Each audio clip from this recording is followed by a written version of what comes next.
Министерката за образование и наука Весна Јаневска заедно со градоначалникот на општина Газибаба Бобан Стевковски извршија увид во градежните активности за проширување на капацитетот на основното училиште Крум Тошев во селото Трупарево. Станува збор за инвестиција вредна 23 милиони денари, средства обезбедени од владата, со цел подобрување на условите за настава и престој на учениците. Во рамки на проектот се доградуваат 3 нови училници и тоалет, се прошируваат и наставничката канцеларија и училишната менза.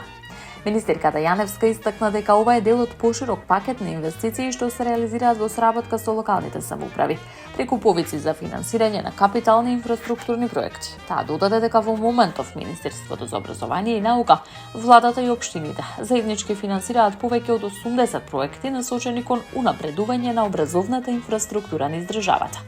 Според најавите, градежните активности во училиштето Крум Тошев се очекува да бидат завршени на почетокот на следната година, со што ќе се обезбедат подобри просторни услови за учениците и наставниот кадар. Јаневска потсети дека уписите на првачењата започнуваат во месец мај, при што родителите треба да достават соодветна документација, вклучително и потврди за извршени офталмолошки и стоматолошки прегледи, како и доказ за примени вакцини. Упати апел до родителите да ја прочитуваат реонизацијата при запишување на децата, со цел рамномерна распределба на учениците, избегнување на пренатрупаност во одредени училишта, додека други би останале со намален број на ученици.